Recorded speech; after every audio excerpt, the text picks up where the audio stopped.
Good evening and welcome to Primetime Mitv. I'm Victor Daniels. In the news, Vice President Kashim Shettima has stated that Tinubu administration's increased funding for education demonstrates a firm commitment to position economy.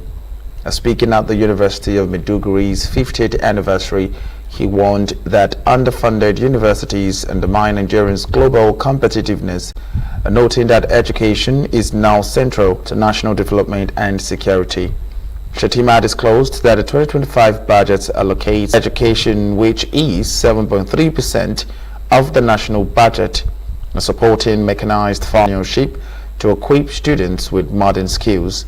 He acknowledged challenges such as brain drain and outdated curricula, but said that reforms are underway to shift focus from remote learning to innovation and digital competence.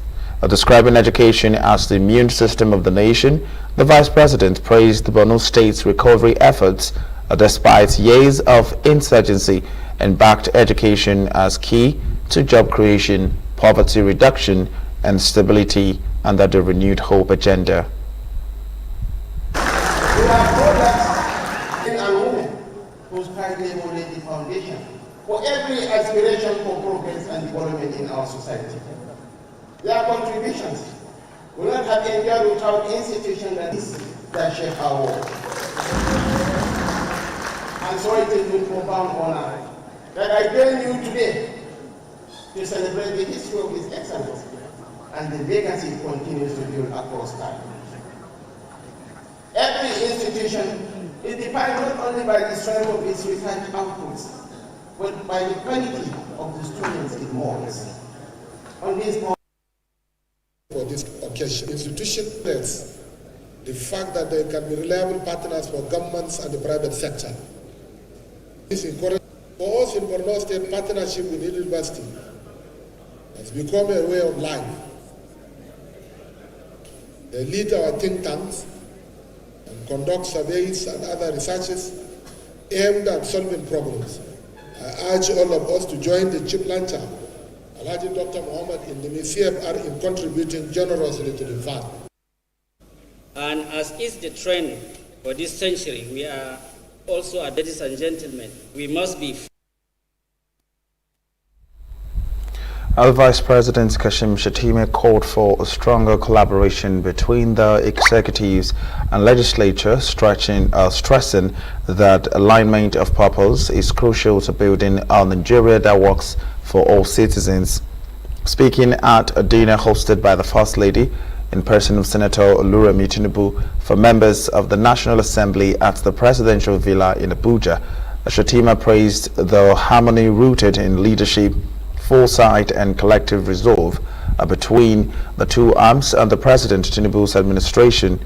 He described the President's relationship as the best need to deepen cooperation, noting that true democracy thrives where each arm appreciates its distinct role in governance, and highlighting the influence of Legislator Miller, Deputy Chief of Staff Senator Ibrahim Hadija as Secretary to the government of the Federation are all alumni of the National Assembly. The First Lady, Senator Oluremi Tinubu, however, described the event as a reunion, pledging continued advocacy for the interest of lawmakers, women and children, and calling for the passage of the bill promoting increased female participation in governance.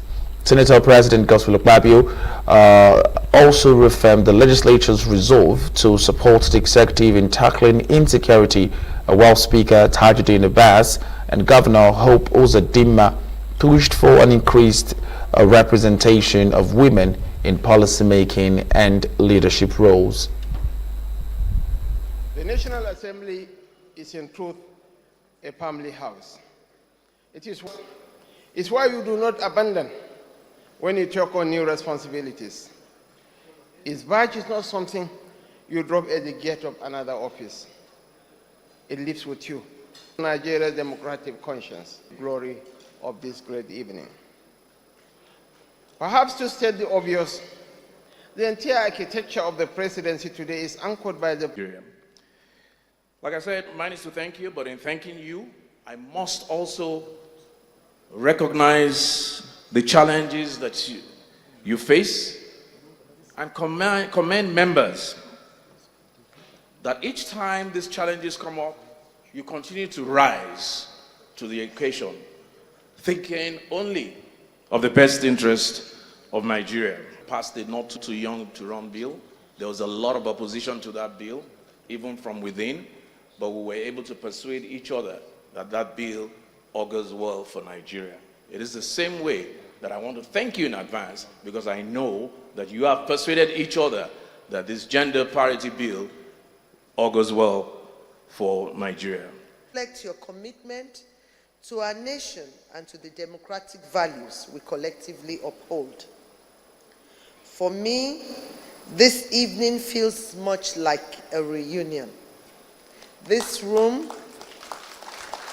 colleagues and friends with whom I have debated, disagreed at times, but ultimately work side by side to advance legislation that touch lives in all facets of our nation.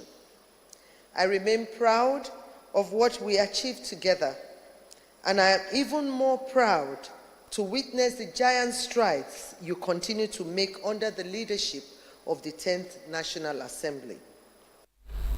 The Speaker of Representative Tajuddin Abbas has highlighted the vital role of small and medium-sized enterprises (SMEs) in Nigeria's path to becoming a $1 trillion economy. Speaking at the Enterprise Nexus Summit held at the House Complex, Abbas stressed that targeted policies and strong institutional coordination are essential to unlock this potential. Abbas, represented by Deputy Speaker Benjamin Kalu, said the summit is aimed at creating real opportunities for entrepreneurs, pointing out that despite Nigerians' rich entrepreneurial spirit, the structural barriers such as limited finance, a poor infrastructure, and inadequate policy support continue to restrict SMEs' growth. A correspondent, Linda Ike, reports that Abbas called for inclusive policies that empower women, youth, rural artisans, and underserved communities, saying that creating opportunities for young people helps reduce their vulnerability to drug abuse. A chairman of the NDLEA, Brigadier General Muhammad Buba Mawa, echoed these sentiments, stressing that the connection between youth empowerment and drug abuse prevention. Mawa called for a balance between supply reduction and demand management in drug control. The renewed hope agenda of Mr. President Bola Ahmed Tinubu GCFR places enterprise at the center of national transformation. But no agenda succeeds in aspiration alone. It succeeds when entrepreneurs can find clarity in government policies, predictability in regulation, and fairness in competition. It succeeds when a good idea is not trapped by bureaucracy, when a startup is not orphaned at infancy, and when this is where the legislature must lead, by ensuring that the rules of the economy are coherent, that the rules are modern, that the rules are aligned with the realities of a population that is young, population that is innovative, population that is impatient for progress. And meanwhile, the Speaker of House of Representatives, Tajuddin Abbas, has inaugurated an ad hoc committee to investigate compliance with the commissioning and abandonment regulation across Nigeria's petroleum industry. And he said the probe is to ensure a strict adherence to Petroleum Industry Act, PIA, especially on environmental protection, host community welfare, and life cycle management of oil and gas assets. At the inauguration of the investigative hearing on Monday, the chairman of the committee, Basi Ekpeyon, issued a summons to the managing director of the Nigerian Upstream Petroleum Regulatory Commission and the Nigerian Midstream and Downstream Petroleum Regulatory Authority for the failure of their representatives to provide essential documents requested by the committee. The committee directed both the managing directors to appear before it on Wednesday. Compliance of operators across the petroleum sector to ensure that the requirements of the Petroleum Industry Act are properly upheld. The work before this committee has wide-range implications for the well-being of host communities, our environment, and the credibility of our regulatory institutions. The committee is mandated to examine the level of compliance by industry operators with the law and to review the decommissioning and abandonment plans already submitted by the companies. This includes evaluating whether operators have made adequate financial arrangement to meet their obligations so that the country does not face future environmental operational burdens. The committee mandate, therefore, as outlined by the resolution of the House, is to 1. Investigate the status of abandoned, dormant, or end-of-life oil and gas assets across upstream, midstream, and downstream sector. 2. To evaluate the level of compliance by operators and licensees with the commissioning and abandonment provisions in the PIA. 3. To assess regulators' enforcement role, including process, rig-based monitoring, and institutional capacity. 4. To recommend policies, regulation, governance, and legislative intervention that will ensure that Nigeria does not inherit massive future liability. Well equipped on whatever presentation you will be making, because we did not prepare well as a result of non-availability of those informations to us. So instead of to waste time today listening to him, we'll adjourn and go back. In another development, the House of Representatives ad hoc committee investigating Nigeria's power sector reforms and expenditure from 2007 to 2024 on Monday queried Azuredo power plant and over the 18 billion naira the company received from the federal government through the Nigerian Bulk Electricity Trade PLC within a 6 months period in 2023. During the investigative hearing in Abuja, the chairman of the committee, Ibrahim Aliyu, demanded explanations after discovering that Azura failed to disclose or account for the funds in its submission to NEL. The committee gave the managing director of Yola Electricity Distribution Company, Engineer Abdurrahman Issa, another date to defend its submissions. With market and regulatory charges, payment is made by the Nigerian Bulk Electricity Trading PLC, MBET, irrespective of whatever information or document we receive from either MBET or the regulatory body. We'd like to have your own side of the information for comparison. We make comparison and say, okay, yes, what you are giving us is in tandem with what we have from either MBET or the NERC. So that will not stop you from making this submission.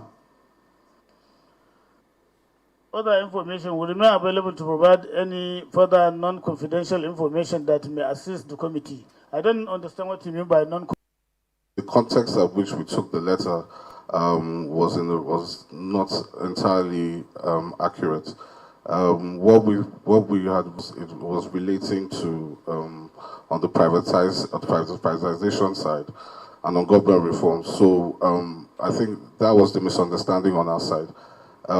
With the committee's kind permission, sir, if I can be given it time to bring these documents in and also bring along a colleague who can speak to these documents, will be of great benefit to me, sir. Fully understand the quantitative of documentation that the committee required, and we'll go back and ensure that we provide all the documentation and the details that the committee require. And the Lagos State government has assured residents that the creation of new dam sites will not be any threat to their host communities, and just as it embraces strategic initiatives to address waste disposal and waste management. The Commissioner for Environment and Water Resources, Tokunbo Wahab, said this during an inspection of the Olusosun and Sulus 2 and 3 landfill sites. Our correspondent Fatoki Kunle compiles the details in the truth. The first port of call of the inspection tour was the Solos landfill site in the Igodo area of Lagos, which, like Olusosun landfill site, is not yet fully closed, but are being phased out and transitioned into new waste management facilities. The tour by the management team of the Lagos State Ministry of the Environment and Water Resources, led by the Commissioner Tokunbo Wahab, enabled the state government to get first information on the state of the landfill sites. This is because the state government is moving from a linear waste management system to a proper waste management system that is environmentally friendly and sustainable, in a way that waste is now seen as a resource. I can assure you, 18 months or thereabout from now, on our way in here to Olusosun, the first place we went to was the designated place for Zoom Lion. That's our partner for the Waste to Wealth project. And part of the deal is, once they start the material recovery facility, it's at the place of decommissioning this place and capping it, the way it's done globally. And the same thing will happen to Solos 3, which is why we also have to provide the alternative facilities around the Ikorodu and Epe, and then Badagry to the west and the east of Lagos. Next on the tour was the Olusosun landfill site in Ojota area of Lagos, where the state government equally assured that the quantum and the quantity that will end up in the new landfill sites to be created will be to the barest minimum, as the state recycles some and turns some into compost fertilizers, while the leftover, Lafayette, will take its own combustible waste, with the harvesters taking theirs, turning the remnants into energy. Wahab said the state of Olusosun and Solos too. Waste management system, to a proper waste management that is environmentally friendly and sustainable, in a way that waste is now seen as a resource. And the quantity of waste that will end up on the land at the landfill will be to the barest minimum. So you're going to recycle some, you're going to turn some to compost fertilizer. Then whatever is left, Lafayette will take its own combustible waste. The harvest waste will take the house to turn to energy. Whatever is left will be so minimal that then we can take to the landfill. Already, the state had engaged the Lagos Waste modernized landfill management and structured waste carting and disposal systems. At every point of the discussion, the issue of the state of Olusosun and Solos 3 had always emerged, and it's appropriate for us to take on the spot assessment of these landfills and dump sites, because we're also opening up new flanks around Badagry, Ikorodu and Epe. We have said we have to decommission Solos 3 and Olusosun. So that plan is in the works. We ought to have been here before now, but our officials, high-level officials, had to attend COP30. So they came in just yesterday, and we are out here today for the on-the-spot assessment. While the decommissioning of Olusosun and Solos 3 landfills are ongoing, the state government is transitioning them into modern transfer loadings where waste will be sorted, compacted, and redirected to recycled, useful resource.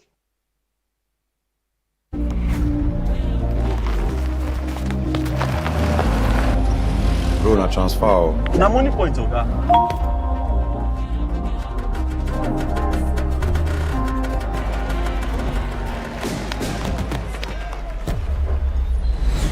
No worry, yourself go make am. Mo go buy ball.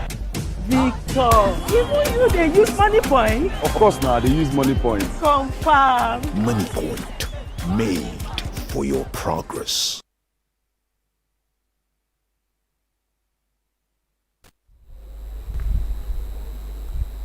And experts with environmental matters have called on the federal government to leverage on alternative energy sources to drive the country's blue economy for enhanced productivity.